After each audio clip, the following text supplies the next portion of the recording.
Bem-vindos ao JKCast, o podcast de economia, finanças e investimentos, com José Cobori. Tudo bom, professor? Tudo bem, Carlos, e você? Tudo certo. Estamos de volta, 12º episódio do JKCast. Professor, vou já fazer a abertura, na verdade. Vou fazer a abertura como da vez passada, já lembrando o Instagram. Já estamos recebendo algumas perguntas. Hoje já temos novas perguntas aqui dos participantes. E vou deixar o Instagram aqui, é @JoséCobori. Toda sexta-feira vamos abrir o canal para perguntas e sugestões para o JKCast, ok? Ok, Carlos.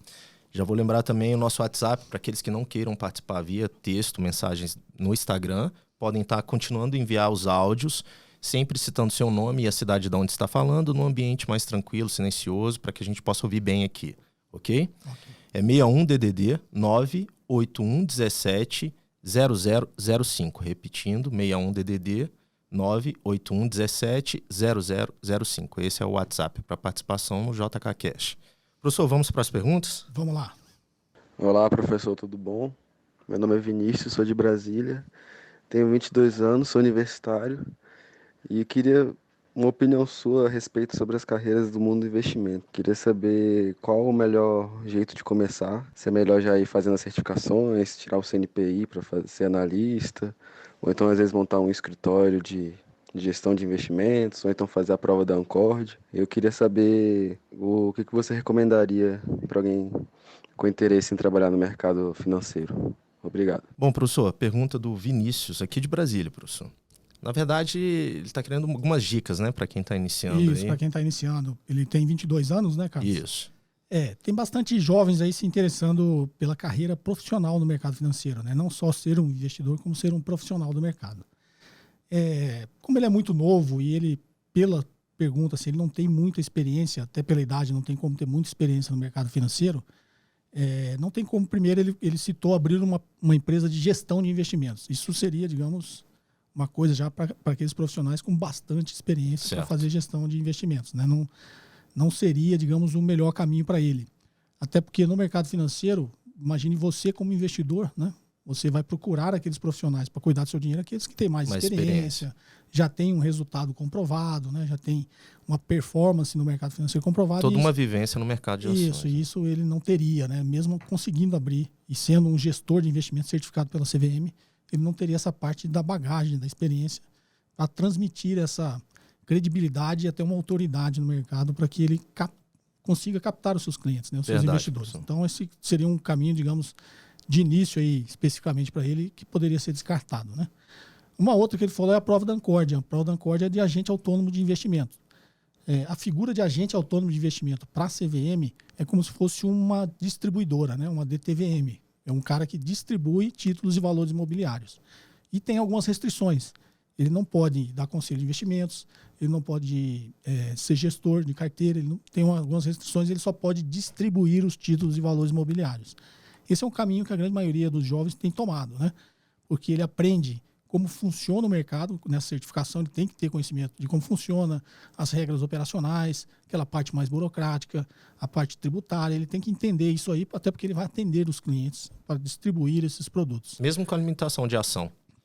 Exatamente. Então, assim, ele adquire um conhecimento básico e geral do mercado para que ele possa distribuir os títulos e valores imobiliários. Isso vai dando uma certa experiência para ele, até porque ele não pode dar conselho de investimentos, os mais jovens nem teriam essa condição, né, de aconselhar o investidor, ele vai simplesmente distribuir os produtos. Então, isso é um caminho que muitos jovens têm tomado, é um bom caminho de entrada, tá, Carlos? Perfeito, ser agente autônomo de investimentos.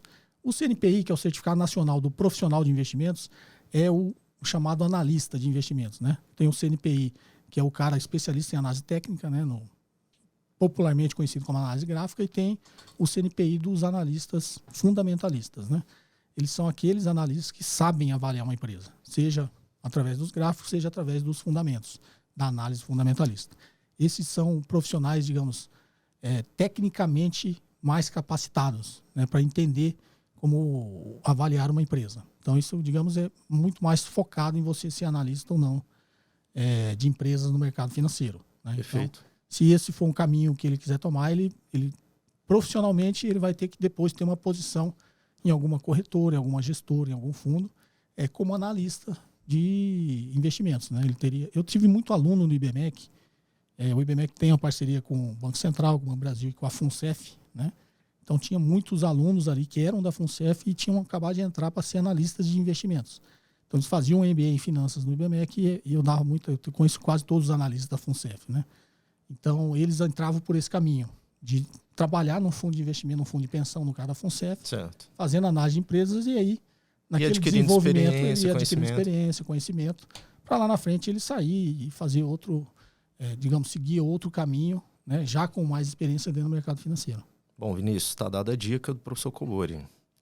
Professor, então vamos para o nosso segundo áudio aqui, a segunda pergunta. Olá, professor.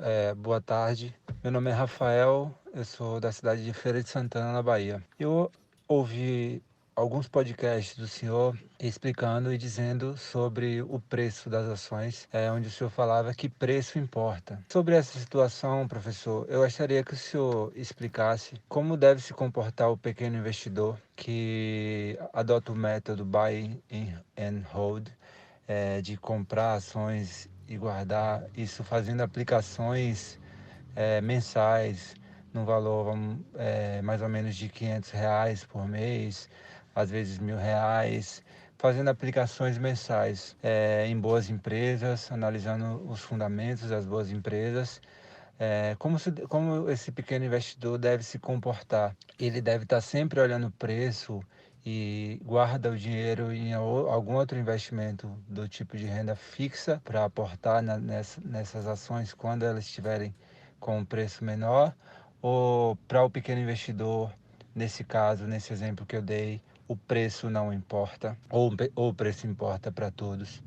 Ou seja, numa situação de alta, eu devo continuar comprando, aportando todos os meses pequenos valores, ou eu não devo aportar nessas empresas que eu já selecionei para minha carteira e aguardar em algum outro investimento para aportar quando, de acordo com minha análise, o valor da empresa for maior do que o preço da ação que está sendo negociado lá na Bolsa.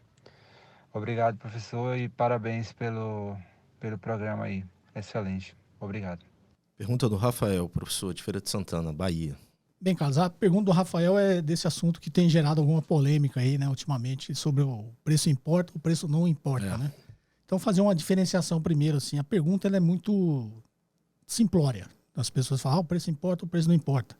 E ela é meio que confundida com estratégia de investimento, do meu ponto de vista, tá? Então, se você responder o preço importa, é óbvio que importa. Né? Você não vai comprar uma coisa mais cara do que ela vale. Realmente vale. Né? Então, o preço importa. A outra pergunta, o outro viés que ele perguntou é sobre estratégia de investimentos. Aí, a pergunta dele, basicamente, seria qual seria a melhor estratégia para um pequeno investidor? Né? Isso. Então, eu paro do pressuposto que ele esteja dizendo que o pequeno investidor, até por ele ser pequeno, está iniciando, ele não tem tanto conhecimento, nem experiência de mercado, e nem conhecimento técnico para avaliar uma empresa e saber qual é o valor dela. Então, para esse pequeno investidor, o preço importa? Essa é a pergunta dele. Né? Para esse pequeno investidor, o preço importa? Eu diria, novamente, que o preço importa. Mas se ele não tem capacidade de encontrar o valor de uma empresa, talvez na estratégia dele o preço não importe. Tá? E aí eu vou entrar na polêmica de novo. Dentro dessa perspectiva, por que o buy and hold, né, os chamados investidores buy and hold, eles defendem que o preço não importa? Então, primeiro, o que é um buy and hold? Traduzindo, compre e segure. Né? Então, o cara que está pensando no longo prazo, ele está simplesmente comprando ações de boas empresas e vai segurar no longo prazo. Se você olhar um gráfico que eles defendem, é que esse gráfico vai oscilar, se a empresa for boa, ele vai oscilar, mas sempre subindo. Né? Então, na média, se for comprar na média, você vai ter um preço médio bom que vai te dar uma rentabilidade lá na frente. Essa é a lógica por trás dessa estratégia. Né? Mas eu diria que tem assim, tudo na teoria funciona, tudo olhando para o passado funciona. Né? Novamente, investir em ações é olhar para o futuro. Não adianta você comprar uma empresa que é boa hoje, que daqui 2 anos vai ser ruim, vai quebrar. Isso. Né? Então, eles estão partindo de um pressuposto que um pequeno investidor vai comprar uma empresa que ele acha que vai se valorizar no futuro. E se ele tiver regularidade nos seus aportes, for comprando ao longo do tempo, ele vai ter um preço médio baixo. Ele vai comprar um pouco na alta, um pouco na baixa. Esse preço médio vai ser baixo. E lá na frente, essa empresa vai ter crescido e ele vai ter ganhado dinheiro. Tá? Certo. Então, é uma premissa muito boa na teoria. É. Agora, quem disse que ele está comprando empresas de uma ação que vai crescer? Essa informação ele tem hoje. Ele acha que isso vai acontecer hoje. Agora, imagine que ele sempre compre as ações dessa empresa na alta, na barata, e ele faça um preço médio e essa empresa não cresça na taxa que ele imaginava. Essa empresa lá na frente não vai estar muito maior do que quando ele começou a estratégia. Ele imaginou. E esse preço médio dele provavelmente vai estar acima do valor da ação. E aí vem o prejuízo. E aí ele tomou um prejuízo. E eu diria para você que é o que acontece na maioria dos casos. Se não todo investidor ganhava dinheiro, concorda? Por isso, professor, até completo. Por isso que acontece muito desses investidores que acham que entendem perfeitamente o mercado, quando chega uma crise muito forte, esses caras quebram. Exatamente, porque, assim que eu falo, na teoria tudo é legal, tudo é bonito, tudo vai funcionar quando você lê no livro, você vê na teoria. Agora a experiência de mercado, aquela vivência que o cara tem, já passou por várias crises, aquilo faz a diferença. Com certeza. Porque o pequeno investidor, ele também não tem um preparo, nem técnico, nem emocional, para suportar uma crise. O que ele faz durante a crise? Ele vende as ações dele a um preço muito menor do que ele comprou. Ele vai perder dinheiro. Tá? Digamos que não tenha nenhuma crise. Foi tudo muito bom, lindo, maravilhoso durante os próximos 10 anos. Mas essa empresa que ele comprou hoje, talvez daqui 10 anos não esteja maior do que hoje. Exatamente. Pode ser que ela esteja até menor. Então, ao longo do caminho ele percebe isso, ele vai ter que sair da empresa. Quem disse que ele vai sair num preço acima do preço médio dele? Que ele vai conseguir sair num preço acima do preço médio dele. Então tem muitas variáveis que influenciam essa estratégia de investimento. Não é tão simples como as pessoas estão pregando hoje na internet. Tá? O que vale é a regularidade para o buy and hold, comprar o preço não importa, porque o preço médio vai estar abaixo. Tá, ele está partindo da premissa que a empresa está melhor. A empresa sempre, cresceu. né, na verdade. Né? Se todo investidor tiver certeza que a empresa vai crescer, realmente, pouco importa, você vai ter um preço médio e vai crescer. Talvez importe para aquele que sabe mais, vai comprar sempre abaixo do valor e ele vai ter uma rentabilidade maior. Mas o pequeno investidor não tem essa experiência, vai ter um preço médio menor, também vai ter que ganhar dinheiro.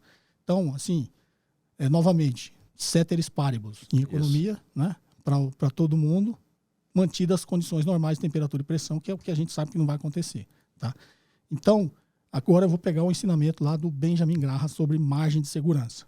O que ele chama de margem de segurança? É você comprar a ação abaixo do seu valor. Então, se você acha que aquela ação vale 10, você precificou, você fez todas as suas análises, e acha que aquela ação vale 10, você sempre tentar comprar abaixo desse valor, quando ela tiver 8. Porque o mercado oscila.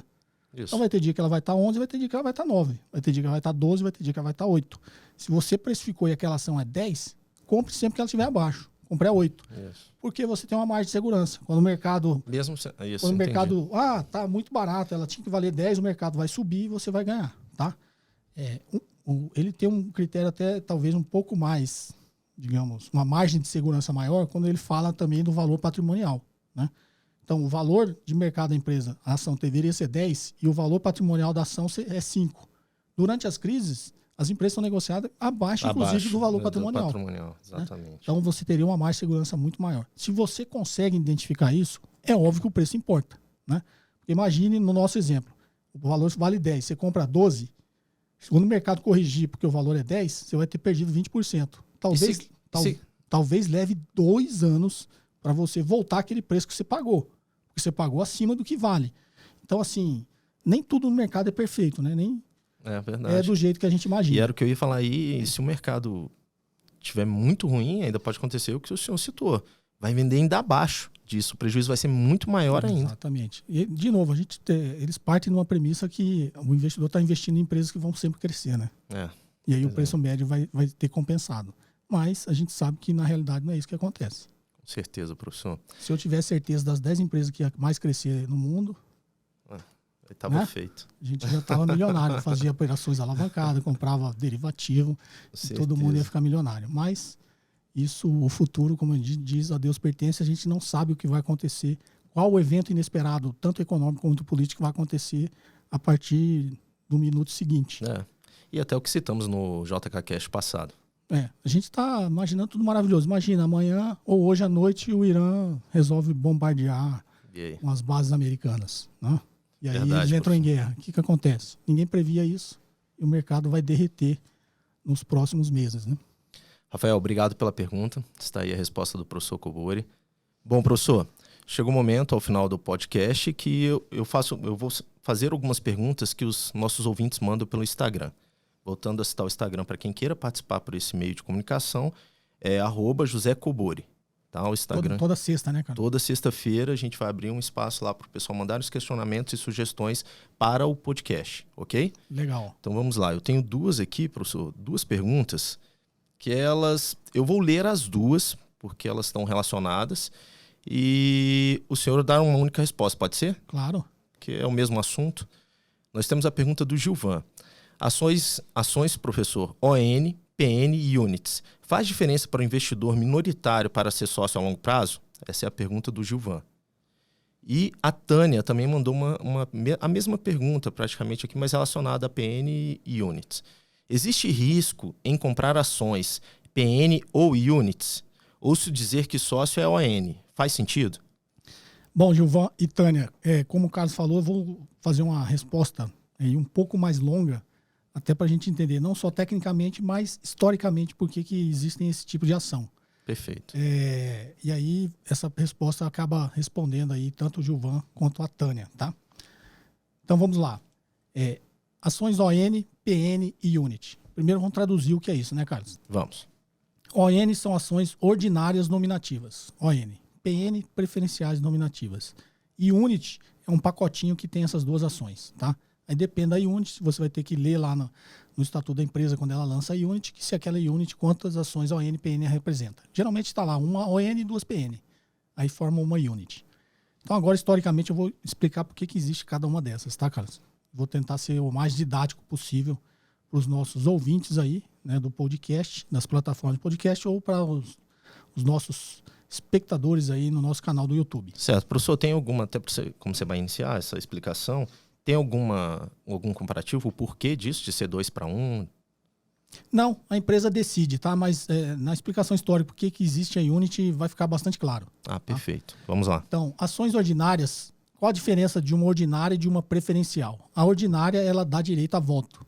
E a preferencial, ela dá direito a preferência no recebimento de dividendos, né? Então, por isso ela tem esse nome. Mas eu vou explicar historicamente por que isso existe, tá, Carlos? É uma empresa que tem ações ordinárias e preferenciais, ela tem duas classes de ações. Então, teoricamente, seus acionistas não são tratados de forma igualitária, tá? Então, esse é um primeiro, digamos, quando a gente entra no campo da governança corporativa, é um primeiro sinal que essa empresa trata os acionistas de forma diferente, tá? Tanto que na Bolsa tem lá os índices de governança corporativa, né? Então, uma empresa, para estar enquadrada no nível máximo de governança corporativa, ela tem que ter só ações ON, e aí ela vai estar no que é conhecido como novo mercado. Se ela tem ações ON e PN, mas ela tem uma cláusula que chama tag along, que eu vou explicar o que é, ela está no nível 1, né? Se ela tem ações ON e PN e não tem o tag along, ela está no nível 2. Então, a empresa, digamos que ela quer subir nos níveis de governança corporativa, ela primeiro, se ela tem ON e PN, ela põe, né, o tag along no seu estatuto, ela sobe para o nível 1. Mas ela está no nível 1, mas ainda tem duas classes de ações. Teoricamente, por mais que ela tenha o tag along, ela tem dois tipos de acionista. Isso.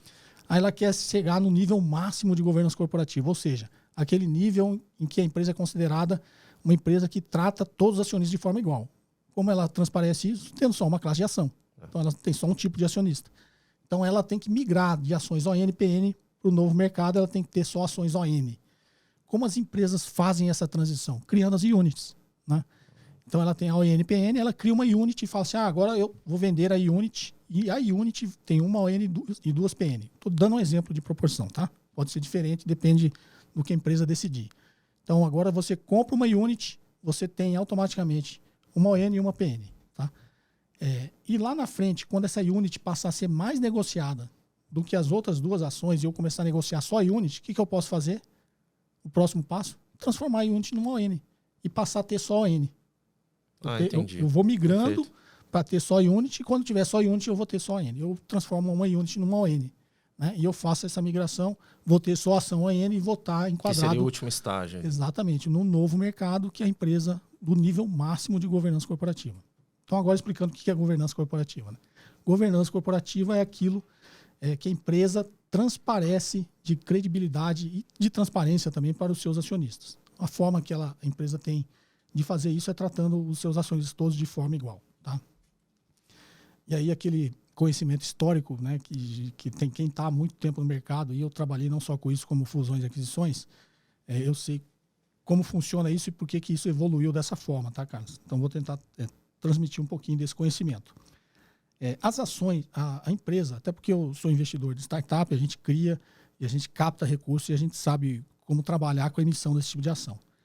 Uma empresa, quando ela é criada e ela precisa de investimento, ela precisa captar recursos, ela precisa vender suas ações. Certo. Mesmo sendo de capital fechado, que é o caso de uma startup. Ela precisa captar recursos, mas ela não quer perder poder de controle da empresa. Então, o que ela faz já na largada? Isso a gente fez na nossa startup, tá? Ela cria ações ON e cria ações PN. Para captar recursos, ela dá preferência sempre em vender as ações PN. Tem uma proporção, uma regra, uma lei que regula isso, proporções de PN que ela pode ter em relação a ON. O senhor já até explicou. Eu não vou entrar nesse detalhe para não complicar muito a explicação, porque o objetivo da resposta é só eles terem essa noção, né? Então, eu criei uma empresa, tem ações ONPN, preciso captar milhões aí de recursos para a empresa rodar, funcionar e crescer. Aí eu dou preferência, porque eu não quero perder o controle da empresa, eu dou preferência a vender só mais ações PN do que ON. Então, quando eu crio duas classes de ações, eu tenho capacidade de captar mais recursos no mercado, abrindo menos mão do controle da empresa. Entendi. Esse é o objetivo, tá, da empresa que cria o ONPN. E aí vem a grande pergunta, né? Por que o investidor compraria PN? Né? Porque você, digamos, investidor, Carlos, estou vendendo ações da minha empresa, preciso captar 1 milhão. Põe 1 milhão aqui na minha empresa, eu vou te vender essas ações PN. Aí você, óbvio, a pergunta mais lógica, mano, por que eu vou comprar ações PN que não tem direito a voto? Né? Eu quero as ações ON. Mas não existe uma relação, professor? Vou ter o direito a voto e vou, inclusive, interferir nas decisões da empresa, o que eu não quero como controlador. E aí uma forma de eu convencer o investidor a comprar a PN é dar alguma preferência para essa ação. Por isso que ela chama preferencial. Por que é preferencial se não tem direito a voto? Porque tem preferência na distribuição de dividendos. Então, Carlos, não, essa ação, quando eu for distribuir dividendos, você tem preferência. Inclusive sobre a minha ON. Tá? Então, essa é a forma, digamos, para seduzir o investidor a comprar ações PN. Então, eu estou falando uma coisa aqui, Carlos, de bastidor, tá? Então... Isso aí, assim, na realidade é isso que acontece, tá? Mas não tem uma regulamentação? Era isso que eu ia te perguntar, professor. Por exemplo, para eu comprar uma ação PN, eu teria que comprar... Não. Não? Nada? Isso é a empresa que faz? É a empresa que decide qual ação ela vai vender, tá? Estou dizendo que é uma regra de proporção. Ela não pode emitir um monte de PN. Ela, dado o número de ON que ela tem uma proporção que ela pode emitir de PN. Tá? Para manter uma relação ali, um controle ali na emissão de ações, tá? Preferenciais.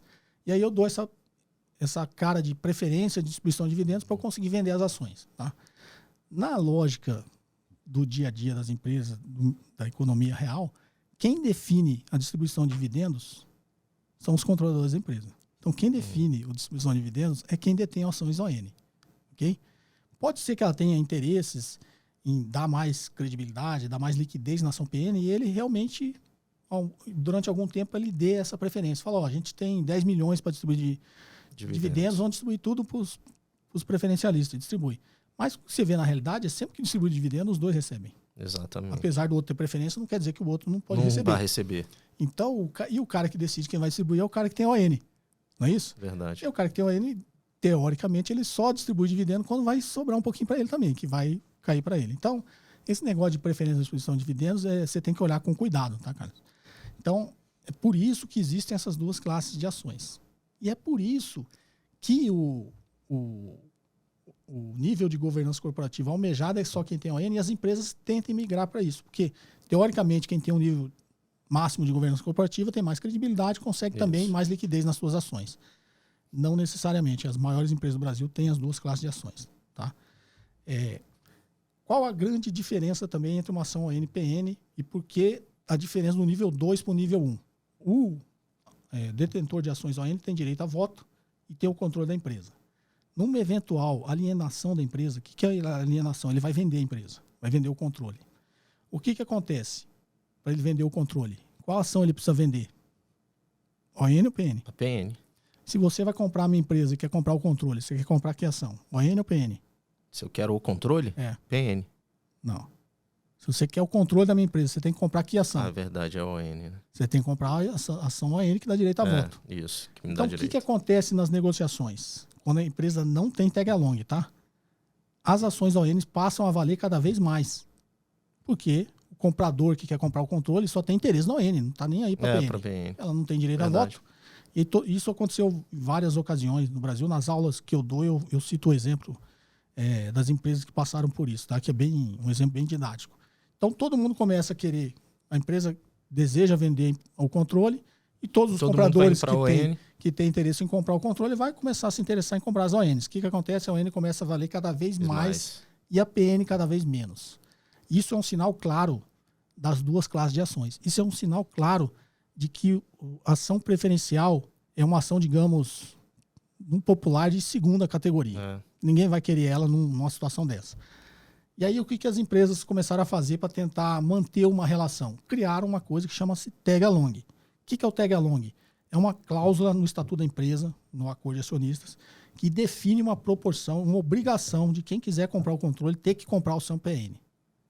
Simplificando, é uma cláusula que está dizendo o seguinte, que se você quiser comprar o controle da empresa, todos os detentores de ações preferenciais que quiserem entrar na operação, você é obrigado a comprar as ações dele por X% do valor.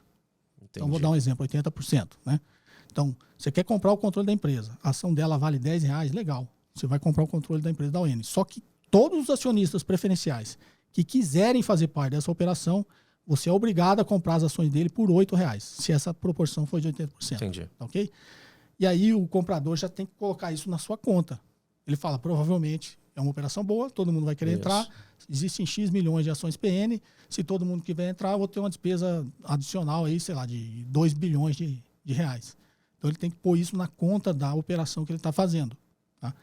E aí, como ela tem essa cláusula, essas ações, elas mantêm uma proporção.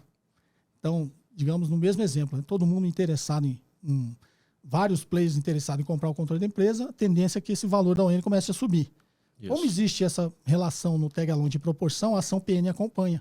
Puxa, porque ela tem que valer 80%. Né? Você compra a ação PN porque eu compro, porque se eu quiser entrar na operação, ele vai ser obrigado a pagar 80% na minha. E aí você entra nessa operação. Então, tá lá 10, a ON começa a subir, vai para 11, essa PN acompanha, para valer sempre 80% dos 11. Vai para 12, vai ter que valer 80% dos 12. Então, isso estabelece essa relação e minimiza essa diferenciação das ações. Por isso que a empresa sai do nível 2 e vai para o nível 1. Porque apesar dela ter duas classes de ações, ela mantém uma relação de valor entre as duas ações, entre as duas classes de ações, e de alguma forma ela está protegendo o interesse do detentor da ação preferencial. Tá? Por isso ela passa para esse nível 1. Agora eu quero fazer parte do novo mercado. Tá, para você fazer parte do novo mercado, você tem que ter só ações ON. Como eu faço isso? Uma transição. Crio uma unit, que é um pacotinho de ações. Nessa unit, no exemplo que eu dei, né? Eu coloco uma ON e duas PN, ou seja, o investidor que comprar uma unit, na realidade, está comprando uma ON e duas PN. E duas preferenciais. Então ele vira uma unit, que é um pacotinho, e ele vai negociando. Quando essa unit começar a ter bastante liquidez, a empresa começa a migrar todo mundo para comprar só a unit, parar de comprar as duas ações separadas.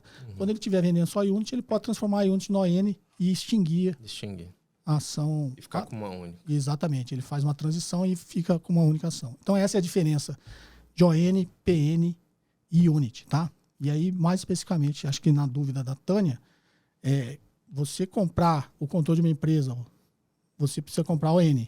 Mas a pergunta dela, acho que é, para você ser sócio, você compra só ON, não. Para ser sócio, qualquer ação que você comprar, você é sócio. Né? O que você precisa entender é essa diferenciação nas classes de ações da empresa. Porque, professor, acaba que, pelo que o senhor me explicou, eles acabam mascarando isso para arrecadar. Trazer verba para dentro da... Toda empresa que emite ação PN lá na origem é porque ela não quer emitir ON. Ou seja, ela não quer abrir mão do controle da empresa. Ela tem um volume grande de recursos. E quer captar recursos. Que ela precisa captar. Isso. Que se ela tiver só ações ON, em algum momento ela vai perder o controle. Isso, perfeito. Então ela não quer isso. Para isso ela precisa ter duas classes de ações. Entendi. Perfeito, professor. Chegamos ao final. Essas foram as perguntas que a gente mesclou para que pudesse ser feito numa única resposta. Está respondido ao Gilvan e a Tânia. Obrigado pela participação no Instagram. O Instagram, só relembrando, @JoséCobori. Toda sexta-feira vamos abrir lá um canal para perguntas, sugestões para o JK Cash, ok, professor? Ok, Carlos. Foi um prazer aqui mais esse episódio. Prazer é todo meu. Acho que ficou bem esclarecido para todas as dúvidas que foram enviadas. Eu vou lembrar novamente o WhatsApp para que continuem nos enviando áudios, tá? Com o nome, cidade de onde está falando, num local em ambiente tranquilo, silencioso, para que a gente possa... Para estar bem audível aqui, para que todos possam tá entendendo as perguntas aqui. Tá bom? É 61DDD 98117 0005. Repetindo, 61DDD 98117 0005. Professor, muito obrigado. Eu que agradeço, Carlos. Um forte abraço. Um abraço. Você ouviu mais um episódio de JK Cast, o podcast de economia, finanças e investimentos com José Kobori.